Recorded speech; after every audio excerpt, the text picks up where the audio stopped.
Hi, my name is Jack from Painted Legion. It's Sunday and I'm a little hungover, but I'm going to show you how to paint Hive Fleet Ouroboris.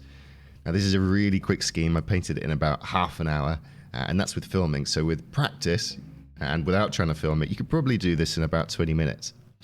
It's also a fairly rare scheme. I don't see this one very often, so if you like having a unique scheme that really pops on the table, this blue-green really pops on the table, then this is definitely the scheme for you. First, we're going to take a black prime model and base coat it in Stegodon scale green. I'm going to use an airbrush for this step. You do not need to use an airbrush for this step, so don't get angry at me in the comments for saying it's a no airbrush. It is a no airbrush scheme. I'm just using it for speed. You can use a hairy brush. All you'll need is 2 thin coats of this color, and you should have a strong base color there. Next, we're going to give this a wash in Drucci Violet, and we're just going to put this all over the skin tone. We're going to really get that into the recesses. It's going to stain the color a little bit, but we don't mind because a lot of that's going to be covered a little later. But we're just giving some extra color variation with this purple. We're giving it a more, because we're adding this the red in through the blue and the red that makes purple. We're adding a bit of red into the scheme rather than just shading it with blue, and it gives it a more lifelike feel. It makes it more believable that it's a living thing. And once that's dry, and it's really important that that's dry, we're going to go in with with our first dry brush of Sotek Green. This is our main skin color, so we're going to load up our brush with bristles. The bristles of our brush with this Sotek Green, and then we're going to give a nice heavy dry brush all over the model, making sure we pick out all the details, all those areas of skin with this color.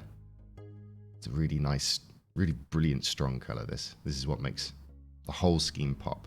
And pretty much every other color we use is going to support this main vibrant color. If we went in with too many other strong colors, it would look probably a little overbearing. But this Ouroboris scheme, it really brings out that blue color. It's a fantastic scheme. I really love it. Once we're done with that dry brush, we're going to go in with another lighter dry brush of Temple Guard Blue. And this is just going to pick out those main raised areas, the main points on the model that are going to catch light. Now, I don't have much paint on my brush here, so it looks like I'm going quite heavy.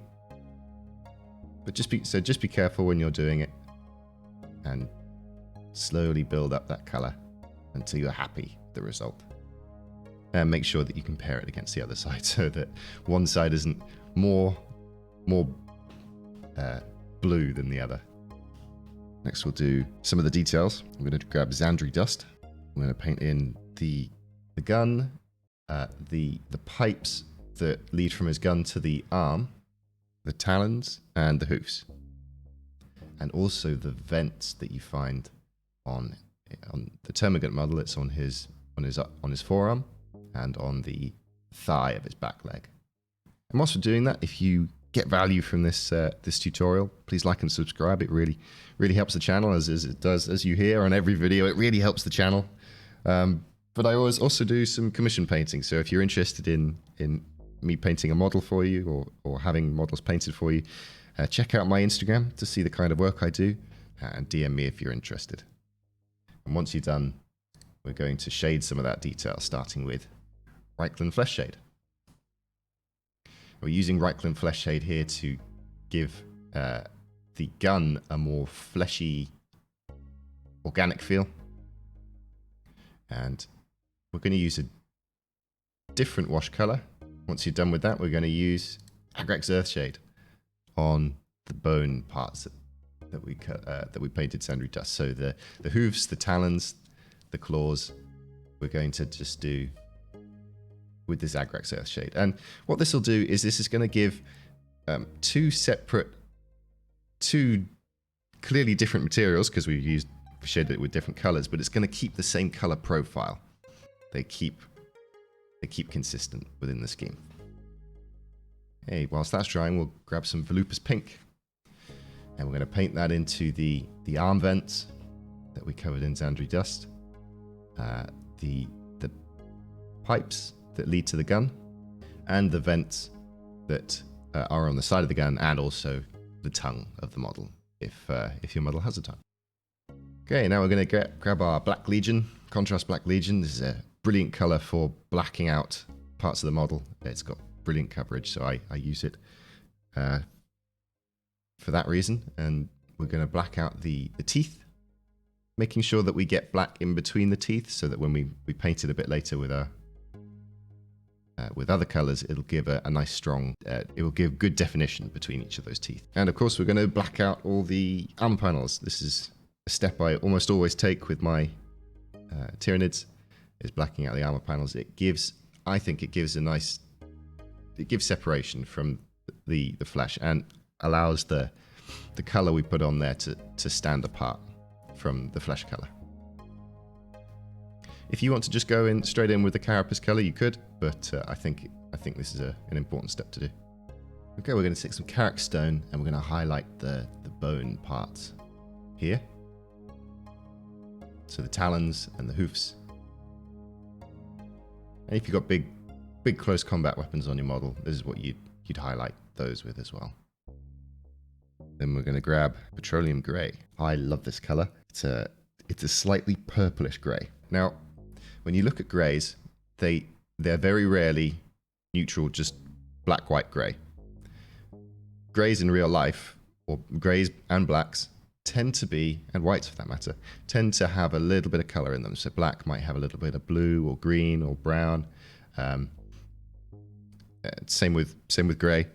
It gives it a more realistic feel. And because we're adding in this purple, we've got this slightly purplish grey. It also ties in with that wash we did earlier on the skin. So this is all, it's pulling all these colors together and making it believable, which is really important on Tyranid, especially on Tyranid models that are supposed to be lifelike.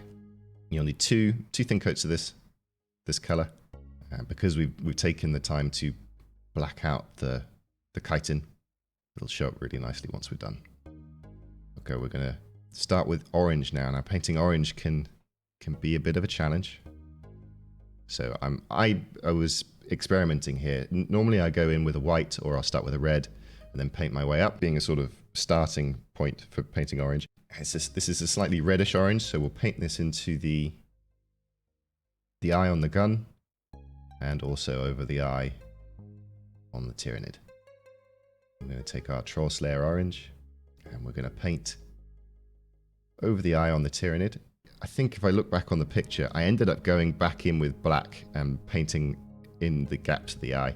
Up to you if you want to do that. I just did it to give some definition and make it look good on the photo. Yeah, we're going to work our way up now to Fire Dragon Bright. I'm going to put a dot of this into the center of the eye on the gun. And also, we're going to try and cover about half of the eye of the Tyranid as well.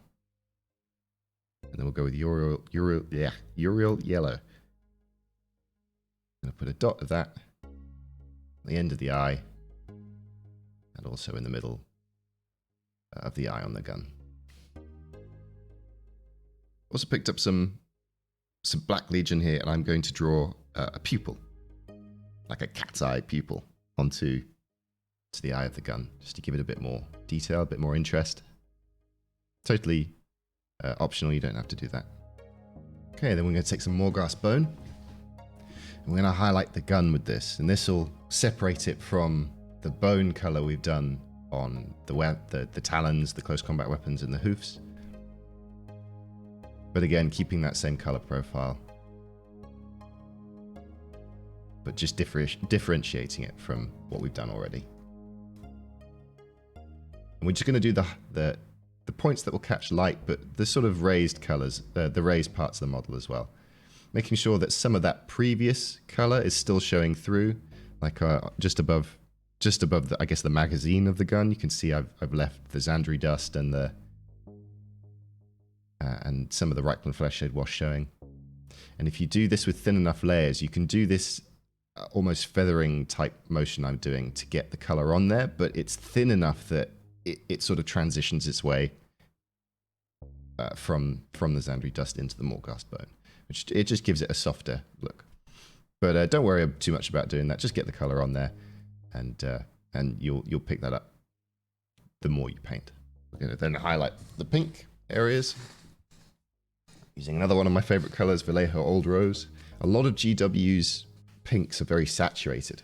I don't like always using saturated colors. It can make schemes look a bit cartoony. So we're using a more desaturated pink here to give color to the model, but not to take away from that blue and orange that we've got on there. I've not got much on my brush here. I can just pick out the raised parts of the vents and the mag. And we'll put a bit on the side of the tongue as well. Okay, we're going to grab Black Templar, contrast Black Templar. Make sure it's Black Templar and not Black Legion. It's a mistake I've made before on my Tiamat video, but we're just going to use this as like a wash to define the chitin panels of the Tyranid.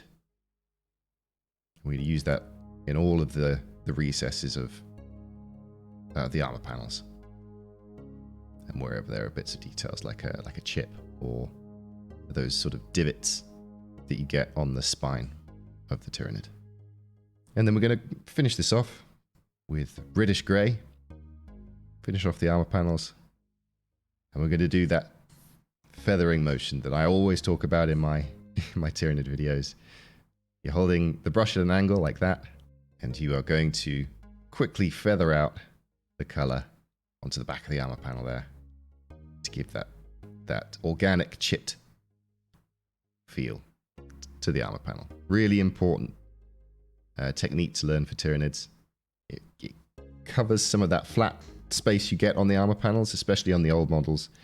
It was really important to do this. On the newer ones, you've got a lot of texture, so it's not as significant. The contrast paints will fill these in quite nicely, but we're just giving some visual interest to those armor panels, and this will really make them pop on the table.